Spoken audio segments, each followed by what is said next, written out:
इस क्वेश्चन का आंसर आप में से कुछ बच्चों का दिक्कत में आया है, ठीक है, तो आप इसे चेक कर रहे हैं, ध्यान दीजिएगा। ड्रॉ पे पहले ध्यान दो बच्चों। A vertically straight tree 15 metre high is broken by the wind. ठीक है, ड्रॉ बिल्कुल ध्यान से देखिएगा। बस बोलते कोई ट्री है, हमने माना ए बी एक ट्री है, जिस ट्री की हाइट 15 मीटर है। देखिए एनसीईआरटी में भी था ये क्वेश्चन, लेकिन थोड़ी सी चीजें बदली हैं उसने। इस ट्री का हाइट 15 मीटर है। एनसीईआरटी में हाइट पूछा था, यह हाइट दिया हुआ है। बोलता है ये ट्री किसी पॉइंट से बीच में से ब्रेक हो गया, से सी पॉइंट से ब्रेक हो गया। ठीक है भैया, इसका जो अपर पार्ट है वो बेंड करके ग्राउंड को टच कर रहा है। ये अपर पार्ट बेंड करके ग्राउंड को टच कर रहा है, ठीक है। और ये जो ग्राउंड को टच कर रहा है, तो अब इसका टॉप ग्राउंड के साथ 60 डिग्री एंगल बना रहा है। अब इसका टॉप ए जो कि ग्राउंड पर आ चुका है, मान लीजिए डी पॉइंट पर आ चुका है, ये अपर पार्ट ऐसे बेंड हुआ ब्रेक होके, ग्राउंड के साथ टच किया, और ग्राउंड के साथ कितना एंगल बना रहा है, 60 डिग्री। ठीक है, क्या पूछा है ध्यान दो, at what height from that the tree break. मैं आप लोगों से पूछ रहा हूं, ठीक है, कि उसने बोला कितनी हाइट से ट्री ब्रेक किया, तो क्या निकालना है, क्या निकालना है। यहां से ब्रेक हुआ है ट्री, कितनी हाइट से ब्रेक हुआ, सर बीसी निकालना है। ठीक है, तो आप मुझे कहोगे सर बीसी निकालना है, तो बच्चे बीसी मुझे नहीं पता, मैं इसे एक्स मान लेता हूं। ठीक है, अब चीजें कैसे होंगी बहुत ध्यान से सुनना। एक्स कैसे आएगा भाई, कितनी हाइट से टूटा, एक्स निकालना है। आप कह रहे हो सर एक्स एक्स वाली इक्वेशन से आ जाएगा। इक्वेशन कैसे बनाओगे, राइट एंगल ट्रायंगल में दो साइडें होंगी तो उन्हें डिवाइड करके एक फॉर्मूला बना के ही एक इक्वेशन बन सकती है। एक साइड आपने एक्स मान ली, बाकी साइड अभी आपको पता नहीं है, और वन वेरिएबल डिपेंडेंट बनानी है, एक्स निकालना, एक्स डिपेंडेंट होनी चाहिए, बाकी साइडें नहीं पता।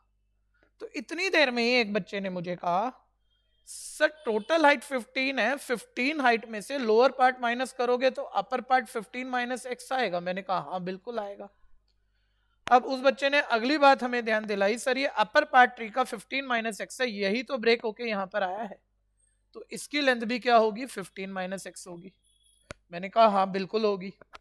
अब वो बच्चा मुझे कह रहा है देखो इस राइट एंगल ट्रायंगल में दो साइडें आपके पास है एक्स डिपेंडेंट, इन्हें आप डिवाइड में डालो सर, एक एक्स वाली इक्वेशन बनेगी और एक्स का आंसर आ जाएगा। आप भी समझते हो ये साइड आपकी परपेंडिकुलर है, ये 90 के अपोजिट वाली हाइपोटेन्यूज है। ठीक है जी, तो इन दोनों को हम डिवाइड में डाल लेते हैं। तो मैंने वर्किंग करना शुरू किया इन ट्रायंगल CBD।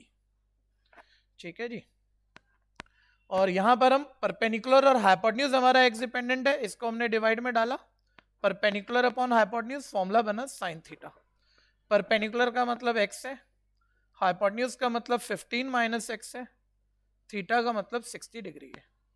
सॉल्व करा हमने, तो x upon 15 minus x is equal sine 60 की वैल्यू है √3/2। अब मुझे x निकालना है, देखो क्रॉस मल्टीप्लाई करके सिंप्लीफाई कर देते हैं x वाली इक्वेशन को, तो 2x इक्वल 15√3 माइनस √3 का x से मल्टीप्लाई √3x। x वाले नंबर एक तरफ ले आते हैं, तो ये आ गया √3x plus 2x is equal है 15√3। ठीक है भैया, अब इसमें से x कॉमन ले लिया, अंदर हुआ √3 प्लस 2 इज इक्वल है 15√3। और फिर मैं इसमें x निकालने के लिए देखो शिफ्टिंग लगा देता हूं, तो 15√3 डिवाइडेड बाय √3 प्लस 2 हो जाएगा।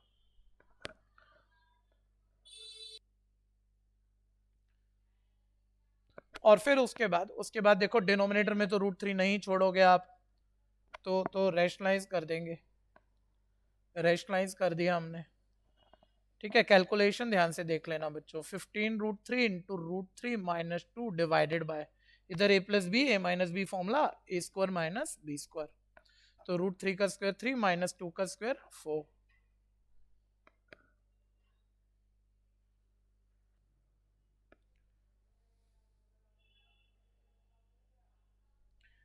और अब इसे सॉल्व करेंगे आगे, एक बार ही देख लेना, क्योंकि कुछ बच्चों को लगेगा आंसर जैसे माइनस में आ गया। ठीक है भैया, तो हुआ नहीं है ऐसा, ध्यान से देखो, ध्यान से देखो, एक मिनट, ये -1 आ गया तो आपको लगेगा तो नेगेटिव आंसर आ गया सर, तो नेगेटिव आंसर आया नहीं है भैया, ध्यान देना, ऊपर से माइनस कॉमन लो, तो ये -2 +2 हो जाएगा, √3 माइनस √3 हो जाएगा, साइन बदल जाएंगे ना, -1 नेगेटिव नेगेटिव कट गया। ठीक है भैया, और ऐसे क्वेश्चन के आंसर ना आपको पूरा मतलब एग्जैक्ट डेसिमल में निकालने चाहिए। उसने पूछा कितनी हाइट से ब्रेक हुआ, अब √3 की वैल्यू वैसे एग्जाम में ना दी हो तो आंसर ये छोड़ दो, ठीक है भैया, लेकिन यूजुअली ऐसे क्वेश्चन में वो √3 की वैल्यू दे देगा। तो एक बार ब्रैकेट खोल लेते हैं, ये मेरे पास आ जाएगा 30√3 माइनस 45। ठीक है भैया, ठीक है, 15 टू 30√3 माइनस ये √3 का √3 से मल्टीप्लाई 3, 3 15 45। और अब आप यहाँ √3 का वैल्यू डालोगे 1.73 माइनस 45। ठीक है, और इसे सॉल्व कर देंगे हम।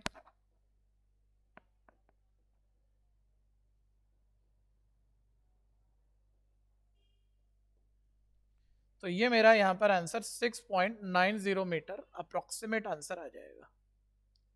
किसका आंसर है? एक्स का। एक्स क्या था? कितनी हाइट से ट्री ब्रेक हुआ। बिल्कुल ध्यान से करिएगा।